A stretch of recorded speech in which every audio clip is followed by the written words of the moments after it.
Ce n'est pas contre la chair et le sang que nous avons à combattre. Cette guerre ne se passe pas ici sur terre et nous ne devons pas marcher dans cette sphère terrestre. Nous avons à combattre contre cet ennemi qui se cache derrière la chair et le sang. Éphésiens 6:12. Il y a beaucoup d'enfants de Dieu qui ont été attirés hors de leur position céleste. Ils ont connu jadis les chants de victoire et savaient les chanter en voyant le Seigneur disperser l'ennemi. Mais les embûches se sont tramées autour d'eux et le chant de victoire s'est tu. Ces ruses de l'ennemi ont attiré des nuages autour de vous et ont exagéré à vos yeux toute espèce de choses, ont mis toute espèce d'images dans vos imaginations, tramé toutes sortes de pièges pour vous faire sortir de cette position victorieuse. Avez-vous revêtu toute l'armure de Dieu pour résister dans cette position de votre esprit, dans le Seigneur, contre les embûches du diable? Il est écrit dans Éphésiens 4, afin que vous puissiez résister aux embûches du diable. Aux embûches du monde, non. Aux embûches des gens, non. Aux embûches du diable. Nous avons un combat. Et si vous voulez, enfants de Dieu, mes chers amis, apprendre à attaquer l'ennemi qui se trouve derrière la chair et le sang, réclamant la victoire au nom du Seigneur Jésus, rien ne résistera devant votre offensive, ni devant votre chant de victoire au nom puissant de Jésus.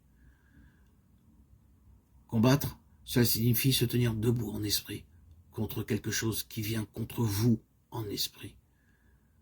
Quand vous réalisez votre union avec Christ, vous devenez véritablement conscient de l'approche de votre ennemi invisible. Avec le Saint-Esprit demeurant dans votre esprit, il vous arrivera de reconnaître instantanément une résistance aiguë qui surgira spontanément en vous contre l'ennemi invisible. Votre esprit deviendra alors de plus en plus habile, aiguisé, à discerner ceci. Par exemple, dans la vie pratique, vous rencontrez quelqu'un qui vous raconte une vilaine histoire. Vous reconnaîtrez l'esprit satanique qui l'a inspiré. Vous direz « Non, je ne le croirai pas ». Voilà un des moyens de tenir ferme debout contre les principautés et les puissances qui agissent à travers la chair et le sang. Notre lutte est contre celle-ci, contre les puissances, contre les princes de ce monde. Et qui donc sont les princes de ce monde?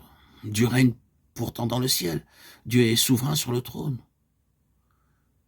Oui, mais dans la dispensation actuelle, le Dieu de ce siècle règne par les ténèbres. Les ténèbres obscurcissent la sphère où vous travaillez.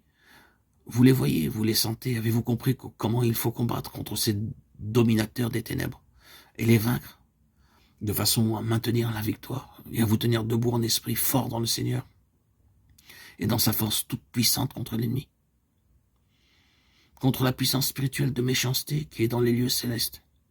Il y a par exemple la puissance de la boisson. C'est l'esprit qui pousse un homme à boire.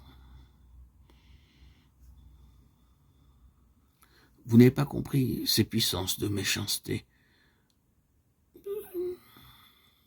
qui sont des esprits qui vous attaquent sans cesse, en permanence, vous poussent à faire des choses que dans votre cœur vous ne désiriez pas faire. Il vous faut distinguer la cause réelle de ces attaques, vous tenir debout contre ces attaques dans le Seigneur et dans sa force toute puissante pour maintenir la victoire.